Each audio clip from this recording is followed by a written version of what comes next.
The days after felt surreal, like walking through a house that was no longer mine, even though nothing had changed. His scent still lingered on the pillows. His toothbrush sat untouched, but the silence was cleaner, honest, finally. I moved through it quietly, not out of sadness, but out of necessity. Lily asked questions, not all at once but slowly, carefully. Is Daddy coming back? Did you fight? I gave her the truth in pieces she could hold. Daddy made a mistake, and sometimes, when people make choices that hurt others, there are consequences. She didn't press. Children sense more than they understand. I cleaned the house top to bottom, not out of rage but to reclaim it. I cleared out his side of the closet, boxed his things, removed the photo from the fridge. I wasn't erasing the past. I was making space for something that wouldn't lie to me when I looked at it. Sophia came over when I finally called her. I told her everything. She didn't try to fix it. She didn't say, "I knew it," or "You'll be okay." She just sat with me, and that was enough. Real friendship doesn't rush pain. David messaged a few times, wanted to talk, said he missed Lily, said he missed us. I didn't respond at first. When I finally did, it was short. "You can see her, but you and I are done." He said he understood, that he never meant for things to go this far, that he regretted it. But regret doesn't undo damage. Regret is a mirror you look into after you've broken the glass. I filed for separation, quietly, no drama. I didn't want a war, just distance, peace, space to rebuild. When I told him, he didn't fight me. Maybe part of him was relieved. Maybe he never planned to come back the way I once hoped he would. I focused on Lily, on routines, on making the house feel steady again. I started working part-time from home, small steps, but each one felt like a piece of myself returning. Some nights I cried, not for him, but for the years I gave, the memories I couldn't trust. I waited 2 days before I said anything. I needed clarity, not chaos. I rehearsed my words in silence, careful not to let anger lead. When the evening came and Lily had gone to bed, I stood in the doorway of the living room and said, "We need to talk." He looked up, wary. "About what?" I sat down, calm but cold. "I know about her. I've seen the emails, the photos. I know everything." His face went blank. No panic, no denial, just a long exhale like he'd been holding it in for months. He didn't try to lie. "It wasn't supposed to happen," he said. "It started slow. I didn't mean to hurt you." That was the first blow. He wasn't even shocked to be caught, just relieved he didn't have to hide it anymore. I kept my voice steady. "How long?"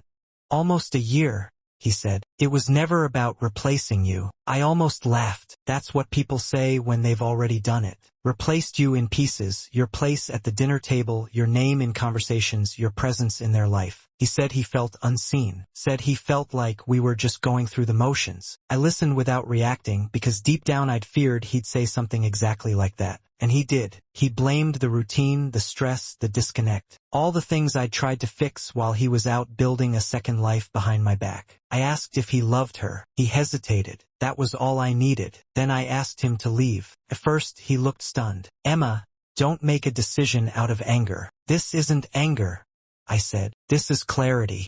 He tried to explain more, but I was done listening. There was no saving this. Not after the months of deception. Not after what he risked so easily. I told him to pack a bag and go stay wherever he'd been spending his weekends. His silence confirmed what I already knew, that he had options. As he gathered his things, Lily came downstairs, rubbing her eyes. "What's happening?"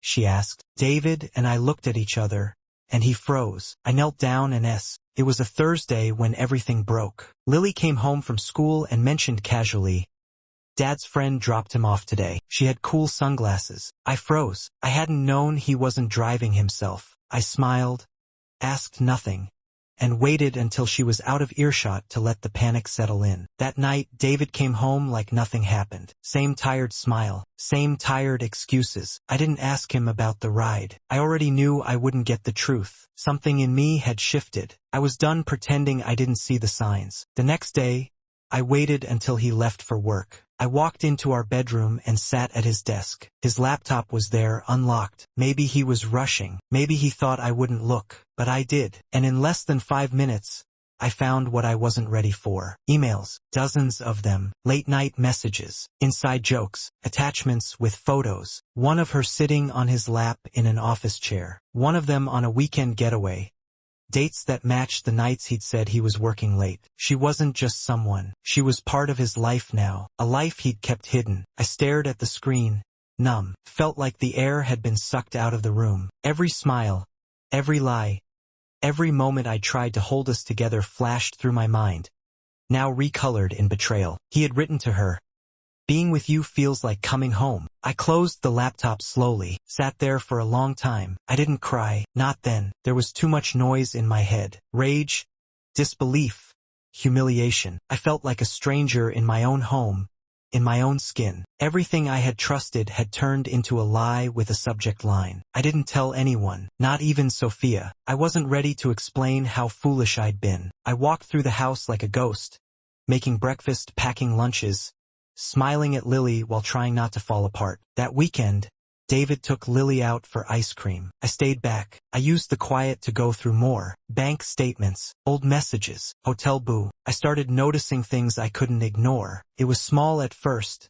David putting a password on his phone. He'd never had one before. I asked casually, pretending it didn't bother me. "Company policy," he said without looking up. I nodded, but it didn't sit right. He stopped coming home at the same time. Some nights, he'd text last minute that he was staying late at the office. I'd wait up with dinner, reheating his plate once, then again. Eventually I stopped waiting. I told myself work was heavy, deadlines, projects. I even Googled the firm's schedule to see if there were big launches coming up. There weren't. One evening, I found a receipt in his jeans pocket while doing laundry. Dinner for two. A quiet little place we used to go when we were dating. He told me he was working late that night. I stared at the receipt for minutes before folding it into the back of a drawer. I didn't ask. I wasn't ready for the answer. He'd started calling me less during the day. No more random "I miss you" texts or quick check-ins. When I'd call him, he sounded distracted, like I was interrupting something. "Can I call you later?" he'd ask. Later rarely came. I began feeling crazy. Maybe I was reading too much into things. So I talked to Sophia again. We sat in my kitchen, her sipping coffee while I picked at a muffin. I told her about the phone, the dinners, the distance. She listened and said what a good friend says. "Don't jump to conclusions. Maybe he's going through something. Men are weird when they're stressed." I nodded like I believed her, but a voice in me whispered something else. That voice got louder. I tried to connect with him. I planned a date night, cooked his favorite meal, put on the red dress he once said made him forget his name. He barely looked at me, said he was exhausted. I cleared the table alone. At night, he'd turn away from me in bed. The space between us felt like a wall. I stopped reaching for him, not out of anger but because the rejection had. They said we were the perfect family. People used to say it like it was a compliment, and for a while I believed it. We had the kind of life people post about. Sunny breakfasts, family holidays, birthday cakes with candles blown out together. My husband David would kiss my forehead every morning, whispering, "You're my home." I would smile, hold that warmth like it meant forever. Our daughter, Lily, was growing fast, sharp, sweet, and filled with light. At night, we'd cuddle on the couch watching movies. Her between us like a bridge, felt full, safe. David worked long hours as an architect. He was ambitious but never absent. Not really. He'd come home late sometimes, laptop in hand, dropping a kiss on my cheek before collapsing into bed. I didn't question it. Success needs sacrifice, I told myself. And I was proud of him, proud of us. We made it work. I stayed home more often, ran the household, made sure Lily had what she needed. I was the glue, the quiet keeper of the calm. Sometimes I'd catch him staring at his phone with a strange look, somewhere between a smirk and a sigh. I'd ask what it was and he'd brush it off. "Just work stuff," he'd say. And I'd nod, because why wouldn't I trust him? We'd been together for 15 years. We built this life from scratch. College sweethearts, first loves.